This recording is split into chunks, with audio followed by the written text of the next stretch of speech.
Varahi silks వారి grand festive celebrations పొందండి 10,000 రూపాయలు ఆపై కొనుగోలుపై బంగారు నాణెం ఉచితంగా. వైసీపీ నాయకులు ఒకటే అంటారు సార్, మా జగన్మోహన్ రెడ్డి గారు చాలా మంచి వ్యక్తి అండి, దేవుడు లాంటి వ్యక్తి. ఎందుకంటే ఫోన్ ట్యాపింగ్ పరికరాల కేసు అంత పెద్ద కేసు ఉన్నా కూడా మంచి మనసుతో పెద్ద మనసు చేసుకొని చివరి రోజు ఆయనకు పోస్టింగ్ ఇచ్చి ఉద్యోగ వివరణ చేసే అవకాశం ఇచ్చారు. అలాంటి దేవుడు మా వ్యక్తి అంటారు. మీరేమంటారు సార్? కాదులేండి, ఆయన ఇవ్వలేదులే. ఆ రోజున ఆయన యాక్చువల్గా ఏదో ఫారెన్ టూర్లో ఉన్నాడు. ఆయన లేడు ఇక్కడ. ఫోన్లో అంతా చంద్రబాబు నాయుడు గారు అరెస్ట్ జరిగింది కూడా ఫారెన్లో ఉన్నప్పుడు, ఆయన లండన్లో ఉన్నప్పుడు సార్. మరి ఆయనకు సంబంధం లేదంటారా? ఉందో లేదో కూడా నాకు తెలియదు. కానీ బట్ ఏమైందంటే 31వ తారీఖు నేను రిటైర్ అవుతున్నానంటే 30వ తారీఖు ఉదయం హైకోర్టు నుంచి ఫైనల్గా ఆర్డర్ వచ్చింది సార్. లేదు, క్యాట్ ఆర్డర్ని మీరు ఇంప్లిమెంట్ చేయాల్సిందే అని అన్నట్టు అన్న ఉద్దేశంతో సార్. సో దాంతో వాళ్ళకి ఇంక ఇవ్వక తప్పలా సార్. అది కూడా నేను కోర్టు ఆర్డర్ వచ్చిన తర్వాత కోర్టు ఆర్డర్ కాపీ తీసుకుని వెళ్ళి చీఫ్ సెక్రటరీకి ఇచ్చా సార్. ఇస్తే చాలా బ్యూరోక్రాటిక్గా చూస్తాము, we will look in to this అన్నాడు. మంచిది, నువ్వు ఏం చేసుకుంటావు చేసుకో, కోర్టు ఆర్డర్ అయితే అది. నువ్వు అది పాటించకపోతే మర్నాడో మూడో నాడో కంటెంప్ట్ ఆఫ్ కోర్ట్ వేసుకునేవాడిని. Okay sir. సో ఇక మర్నాడు పొద్దున దాని మీద డెసిషన్ తీసుకున్నారు. అప్పటికప్పుడు ఏదో పోస్టింగ్ ఆర్డర్ ఇచ్చారు. నేను యూనిఫామ్ దుమ్ము దులుపుకుని పోయి సంతకం పెట్టి మళ్ళా రిటైర్మెంట్ సంతకం కూడా పెట్టి ఇంటికి వచ్చాను. ఎంతో గొప్పగా జరగాలి మీ ఉద్యోగ విరమణ అనేది. ఒక సీనియర్ ఐపీఎస్ మీరు చాలా మంది రిటైర్ అవుతుంటారండి. అందరికీ గజారోహణం చేయమంటారా ఏంటి?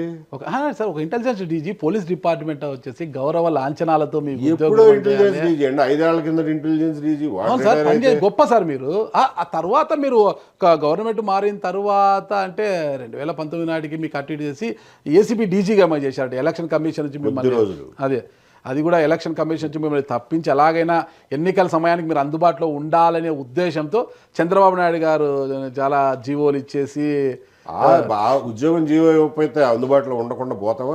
ఎక్కడికి పారిపోతాం? అదేం కాదు, దానికి ఏం సంబంధం లేదు. ఎలక్షన్ ప్రక్రియ అయిపోయిన తర్వాత పోస్టింగ్లు ఇచ్చుకోవడం అనేది మామూలే. ఎందుకంటే అప్పుడు మనకి మీకు గుర్తుందో లేదో దాదాపు 1.5-2 నెలల పాటు మనకి రిజల్ట్స్ రావడానికి టైం ఉండింది సార్. సో 1.5 పాటు ఖాళీగా పెట్టడం ఉంది, కానీ ఏదో ఒక ఉద్యోగం జీవో ఇచ్చి కూర్చోబెట్టారు.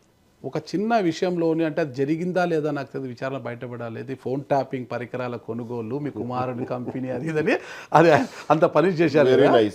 బయటకు వచ్చిన మీరు ఉద్యోగ విరమణ చేసేసారు. అడిగిన తర్వాత జగన్మోహన్ రెడ్డి నరరూప రాక్షసు ఉన్నారు, అది ఇదని చాలా పెద్దది చేశారు సార్. ఒక స్కిల్ కేసులోనే జరిగిందో లేదో తెలియదు, కానీ చంద్రబాబు నాయుడు గారిని 53 రోజుల పాటు జైల్లో పెట్టారు జగన్మోహన్ రెడ్డి గారు. మీరు అనుకుంటున్న, మీరు చెప్పినట్టు సైకో ముఖ్యమంత్రి, ఆ రోజు మీరు చెప్పిన సైకో ముఖ్యమంత్రి, ఆ సైకో ముఖ్యమంత్రి మళ్ళీ 29లో ఒకవేళ మీ టైం బాగోలేకనో ఏమో మళ్ళా ముఖ్యమంత్రి అయితే ఏంటి సార్ మీ పరిస్థితి? నా టైం కాదు, రాష్ట్రం టైం బాగోపోతే అవుతాడు ఆయన ముఖ్యమంత్రి. కాదు సార్, మీ మీద కక్ష ఉంటుందంట సార్. అసలు అయిన నాడు రాష్ట్రం పరిస్థితి తలుచుకుంటే భయపడాలి, కానీ నా పరిస్థితి గురించి తలుచుకుని నేను ఎప్పుడు భయపడను. నాకేమవుతుంది సార్? మీరు నన్ను ఏం చేస్తారండి చెప్పండి. సర్వీసెస్ లో ఉన్నప్పుడే కేసులు పెట్టారు, ఉద్యోగ విరమణ చేశారు, ఆయన సైకో అది ఇది అన్నారు మీరు. అవునండి, ఏం చేస్తారు చెప్పండి? నాకు రాష్ట్రం ఏమైపోతుందో అని ఊహించుకుంటే భయం వేస్తుంది తప్ప నాకేదో అయిపోతుందన్న భయం నాకు ఏనాడు లేదు, ఆనాడు లేదు, ఇవాళ లేదు, రేపు ఉండదు. రాదంటారు సార్ 2029లో వైసీపీ మళ్ళీ అధికారంలోకి? ఎట్టి పరిస్థితుల్లో రాకుండా చేయడం కోసమే ప్రయత్నం చేస్తున్నాం. అంటే వ్యతిరేక ఓటు చీల్చకుండా ఉండటానికి చంద్రబాబు గారి యొక్క ఆలోచనలోంచి పుట్టిందే ఈ ఏబి వెంకటేశ్వరరావు గారి పార్టీ అనుకోవచ్చు. ఇవన్నీ అనాలిసిస్ చాలా మంది చేస్తుంటారులేండి సార్. తెలుగుదేశం ఓటు చీల్చడానికి పిచ్చి పిచ్చి ఆశలన్నీ వేస్తున్నామని అడిగేవాళ్ళు ఉన్నారు సార్. సో మీరేమో ఆయనే పంపించాడని అంటారు. ఇవన్నీ ఊరికే చెట్టు కింద కూర్చుని అనాలిసిస్ చేయడానికి రాకుండా చేయడానికి ఈ పార్టీ అంటున్నారంటే మీరు ఏం వాస్తవాలు కావని చెప్తున్నా. నా నిర్ణయాలు నా సొంతం. మరి ఈరోజు జగన్మోహన్ రెడ్డి గారు బయటికి వస్తే పెద్ద ఎత్తున జనం పొలోమన చేస్తున్నారు, అసలు ఆహా ఓహో అంటున్నారు సార్. మరి అది ఇది అనేసి ముఖ్యమంత్రి సీఎం అని అరుస్తున్నారు. అసలుకి మన హైదరాబాద్కి వస్తే ఏంటి ఫాలోయింగ్? ఒకవైపు కేటీఆర్, ఒకవైపు జగన్ గారి ఫ్లెక్సీలతో ఓహోహో దద్దరిల్లిపోయింది. నాంపల్లి సిబిఐ కోర్టుకు వచ్చినప్పుడు ఆయన మీరే అన్నారు కదండి ఇందాక, అంగబలం అర్ధబలం పుష్కలంగా ఉన్నవాళ్ళు వాళ్ళకి రాక ఎవరికి వస్తారు? మీకు నాకు వస్తారా ఏంటి? అంతేనంటారు సార్. యూటీవీ వీక్షకుల కోసం మీ కుటుంబ నేపథ్యం గురించి తెలుసుకోవాలి సార్. అమ్మ నాన్న పేర్లు ఏంటి, అసలు మీ స్వగ్రామం ఎక్కడ, అసలు వాళ్ళు ఏం చేసేవారు? అంత ముందు కూడా చాలాసార్లు చెప్పాను మేడం, అది జస్ట్ నా వ్యూ అందుకే అడిగాను సార్. రిపీట్. సార్ ప్రతిసారి నా గురించి నేను చెప్పుకోవడం కొంచెం ఎంబారసింగ్ ఉంటుంది. ప్రైమరీ స్కూల్ టీచర్స్కి కొడుగ్గా పుట్టాను. రెండో వాడిని నేను. స్వగ్రామం సార్? స్వగ్రామం అంటే మా తాతల స్వగ్రామం మల్లవల్లి, సార్ కృష్ణా జిల్లా మల్లవల్లి. సార్ ఇప్పుడు ఎక్కడైతే ఇప్పుడు ఇండస్ట్రియల్ ఎస్టేట్ ఉందో ఆ మల్లవల్లి. సార్ బట్ మా ఫాదర్ మదర్ ఉద్యోగరీత్యా నూజివీడు తాలూకాలో అన్ని ఊళ్ళు తిరిగేవాళ్ళు. అది తిరిగేటప్పుడు నేను మీర్జాపురం అనే ఊళ్ళో పుట్టాను. Okay sir. నేను ఎక్కువ కాలం ముక్కలుపాడు అనే గ్రామంలో ఉన్నాం. తర్వాత అన్నవరం, తర్వాత మా హై స్కూల్ చదువులు వచ్చేసరికి నూజివీడు వచ్చు. ఓకే. సో ఇక ఆ తర్వాత మా అమ్మ నాన్నలకు ఒకవేళ బదిలీ అయినా కానీ ఇక్కడి నుంచే వెళ్ళి వచ్చేవాళ్ళు తప్ప కాపురం మార్చలా. Okay sir. సో నూజివీడులోనే హై స్కూలు ఇంటర్మీడియట్ వరకు చదువుకున్నాను. ఆ తర్వాత ఇంజనీరింగ్ ఆర్ఈసీ నాగ్పూర్. ఆ తర్వాత టాటా మోటార్స్లో పనిచేశాను ఒక 2 years. ఆ ఉద్యోగం వదిలేసి ఐఐటి ఢిల్లీలో ఎంటెక్ జాయిన్ అయ్యాను. ఎంటెక్ చేసేటప్పుడే యూపీఎస్సీకి రాసి ఈ ఉద్యోగం వచ్చిన తర్వాత ఇక ఎంటెక్ కూడా కంప్లీట్ చేసేసాను. సో ఈ ఉద్యోగంలో చేరాను. అంటే సివిల్ సర్వెంట్ ఎంతమంది సంతానం సార్? నా తల్లి ఇద్దరమేనండి, ఇద్దరు మగపిల్లలు. Okay sir. మీరు పెద్దవారు సార్? నేను చిన్నవాడిని. అన్న ఏం చేస్తారు సార్? మా అన్నగారు బ్యాంకులో ఆఫీసర్గా చేసి రిటైర్ అయిపోయారు. అంటే మీరు సాధారణమైన విద్యార్థి కాదు, ఎందుకంటే నాగ్పూర్లో చదివారు, మళ్ళీ ఎంటెక్ ఢిల్లీ. అంటే ఎంటెక్ చేస్తూనే అంటే సివిల్ సర్వెంట్ కావాలని ఒక డ్రీమ్ ఉండిందే సార్, కానీ అనుకోకుండా ఏమైనా ఎంటర్ అయ్యారు అట్లా? అనుకోకుండానేలండి. యాక్చువల్గా ఇంజనీరింగ్ ఫైనల్ ఇయర్లో ఉండగా ఇది నా మైండ్లో పడింది. ఇదేదో చాలా కష్టం అంట ఈ ఎగ్జాము అని చెప్పి. క్రాక్ చేయలేరట? క్రాక్ చేయలేరంట. అంటే సరే దాని సంగతి ఒకసారి చూద్దాంలే అని మొదలెట్టింది. ఇక మెల్లమెల్లగా అందులోకి లాక్కెళ్ళింది. Okay sir. సో దీన్ని ఎలా అయినా క్రాక్ చేయాలనే ఉద్దేశంతో మళ్ళీ ఉద్యోగం కూడా మానేసి ఎంటెక్లో జాయిన్ అయ్యి చదువుకుంటూ సో అట్లా రావడం జరిగింది. ఎప్పుడు సార్? మన ఫస్ట్ అటెంప్ట్లోనే సివిల్? సెకండ్ అటెంప్ట్ అండి. ఎంత ర్యాంక్ సార్ అప్పుడు? 99. Okay sir. మీ బ్యాచ్మేట్స్ గుర్తున్నారు సార్ అప్పుడు? 99 బ్యాచ్మేట్స్ ఐపీఎస్? నా ర్యాంక్ 99, నాది 89 బ్యాచ్. 1989 బ్యాచ్. 1989 బ్యాచ్. అంటే బెంగళూరులో కర్ణాటకలో తూకివకం సునీల్ కుమార్ గారు అని, ఆయన ఏసీబీటీ. సునీల్ కుమార్ గారు నా బ్యాచ్ పెట్టే, లక్ష్మీనారాయణ గారు బ్యాచ్ పెట్టే, Umesh Sharaf, Dwaraka Tirumalarao, okay, Anjani Kumar, okay, Govind Singh, Anjana Sinha, okay sir, వీళ్ళందరూ నా బ్యాచ్ పెట్టే. Okay sir. ఇప్పుడు 1989లో ఐపీఎస్గా బాధ్యతలు చెప్పండి. ఫస్ట్ పోస్టింగ్ ఎక్కడ చేశారు సార్? పెద్దపల్లి అండి, ఏఎస్పీ పెద్దపల్లి, కరీంనగర్ జిల్లా. ఓకే. చివరి పోస్టింగ్ ప్రింటింగ్ అండ్ స్టేషనరీ. అదే ఇంకా లూప్ లైన్లో రిటైర్డ్ కావాల్సి వచ్చింది. ఇంతకాలం అంటే మొత్తం ఎంత సార్? 1989 టు ఇప్పుడంటే దాదాపు 36 years సార్? 35 years అనుకోండి. 35 years అనుకుంటా సార్. 35 years సర్వీస్లో, మీ సివిల్ సర్వెంట్ సర్వీస్లో పూర్తిగా పారదర్శకంగా, ఎలాంటి అవినీతి మరక లేకోకుండా, ఎలాంటి అవినీతికి తావు లేకోకుండా నేను ఉద్యోగం చేశాను అని ఆత్మసాక్షిగా చెప్పగలరా సార్? చెప్పగలను సార్. చెప్పగలను. నేను అవినీతికి పాల్పడకూడదు అని చెప్పి ఒక కాన్షియస్ డెసిషన్ తీసుకున్నా. Okay sir. అందులో ఏమీ విచిత్రం ఏమీ లేదు. Early in my career only, అరే బాబు మనం ఆ దారిలో పోవద్దు, ఈ డబ్బులు సంపాదించే మార్గంలో పోవద్దు అనేది చాలా కాన్షియస్ డెసిషన్ నేను తీసుకున్నాను. Love marriage, arrange marriage? Arrange marriage అండి. Arrange marriage. ఎంతమంది పిల్లలు సార్? ఇద్దరండి. సార్ ఇద్దరు. ఒక అబ్బాయి ఒక అమ్మాయి, ఇద్దరు పెళ్ళిళ్ళు అయిపోయి సెటిల్ అయిపోయి. సార్ వాళ్ళు సివిల్ సర్వీసెస్ రాలేదు సార్ వాళ్ళు? నేనేం పెద్ద ఎంకరేజ్ చేయలే, వాళ్ళు అడిగారు కానీ నాకే ఇంట్రెస్ట్ లేదు. ఎందుకు సార్? ఎందుకు?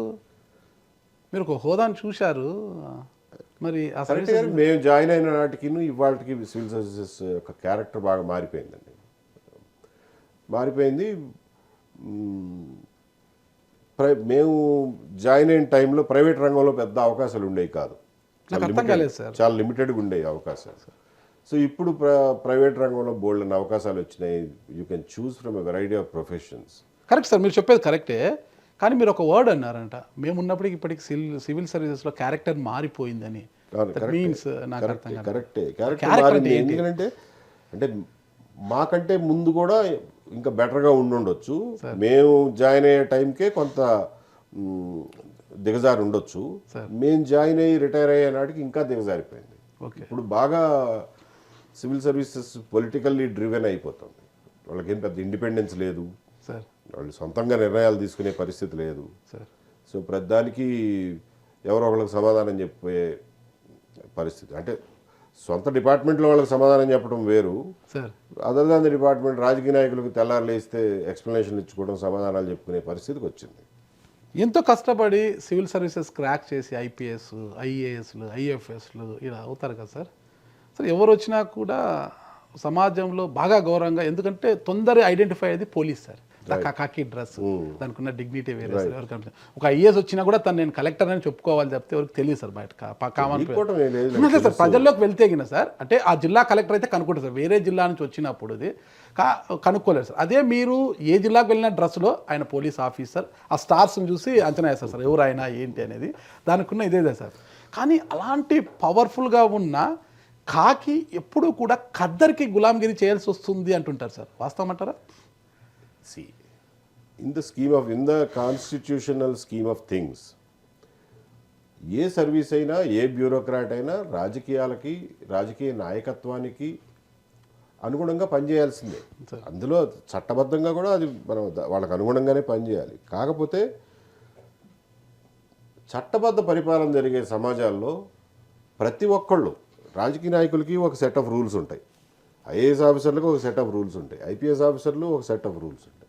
ఆ రూల్స్ పరిధిలో పనిచేయాలి తప్ప ప్రతిసారి సార్ ఎఫ్ఐఆర్ కట్టాలో వద్దా, వీడు ఎవడో వచ్చాడు అని చెప్పి అడిగే పరిస్థితి ఉండకూడదు సార్. Correct sir. సో వాళ్ళ వరకు వాళ్ళు ఇండిపెండెంట్గా పనిచేసినా పర్వాలా. బట్ ప్రతిదానికి రాజకీయ నాయకులని పర్మిషన్ అడిగే పరిస్థితికి వస్తే ఇక ఆ ఉద్యోగం చేసినా ఒకటి, పోస్ట్ ఆఫీస్ ఉద్యోగం చేసినా ఒకటి. మీరు ఇంత స్ట్రైట్గా చెప్పారు కాబట్టి అడుగుతున్నాను సార్ ప్రశ్న. ఈ రోజుకి కూడా ప్రభుత్వాలు మారిన ప్రతిసారి ఎస్ఐలు, సిఐలు, డిఎస్పీలు ఎమ్మెల్యేల ఇంటి చుట్టూ, ఎంపీల ఇంటి చుట్టూ క్యూ కట్టాల్సి వస్తుంది సార్. వాళ్ళ సిఫారసు లేక ఉంటేనే ఎస్పీలు కూడా, ఐపీఎస్లు కూడా పోస్టింగ్లు ఇస్తున్నారు, లేకపోతే పోస్టింగ్ లేదు. ఒకవేళ వాళ్ళని తప్పించాలన్నా కూడా ఎమ్మెల్యేకి ఫోన్ చేసి ఈరోజు ఎస్ఐ కొద్దిగా బాగాలేదండి, అది వేరే వాళ్ళని పంపించాలనుకుంటున్నాం, మీకు ఓకేనా అని అడిగే పరిస్థితి వచ్చిందంటే గిన వ్యవస్థ ఎక్కడికి పోతుంది సార్? ఇది మారాలంటారా లేదంటారా? అదే నేను చెప్పేది. నేను ఎందుకంటున్నాను, మేము చేరిన నాటికి, రిటైర్ అయిన నాటికి కొంత వ్యవస్థ దిగజారింది అని ఎందుకు చెప్తున్నాను అని అంటే, మేము ఎస్పీలుగా పనిచేసిన రోజుల్లో ఎస్ఐల పోస్టింగ్లు కానీ, ఇన్స్పెక్టర్ల పోస్టింగ్లు కానీ లోకల్ ఎమ్మెల్యేలను అడిగి ఎప్పుడు చేయలే సార్.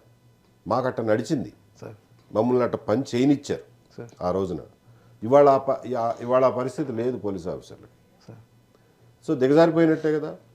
మా టైంలో కూడా మా ఎస్ఐని మార్చండి, లేకపోతే మా ఇన్స్పెక్టర్ని మార్చండి అని రిక్వెస్ట్లు వచ్చాయి ఎమ్మెల్యేల దగ్గర నుంచి, మినిస్టర్ల దగ్గర నుంచి కూడా.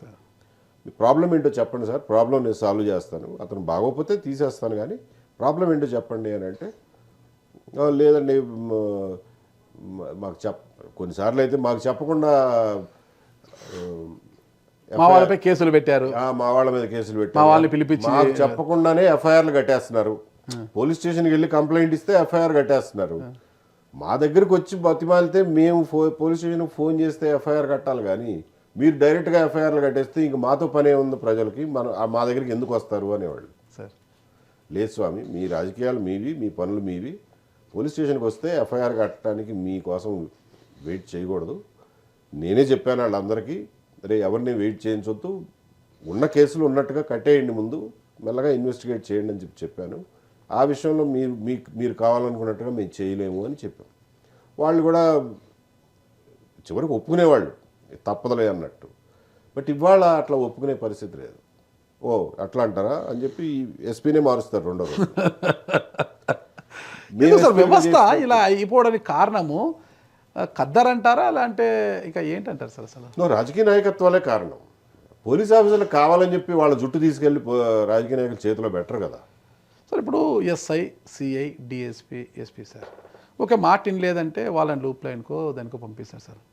ఎక్కడికి వెళ్ళినా పోలీసే కదా సార్, పోస్ట్మ్యాన్ ఉద్యోగం అయితే రాదు కదా. మరి ఎందుకు వీళ్ళకి భయపడాలంటారు వాళ్ళు? కొన్ని పోస్టుల్ని ఆదాయం బాగా ఉంటుంది అనుకుంటారు, ప్రెస్టేజ్ బాగా ఉంటుంది అనుకుంటారు, అధికారం ఎక్కువ ఉంటుంది అనుకుంటారు, దానికోసం కాంప్రమైజ్ అవుతారు.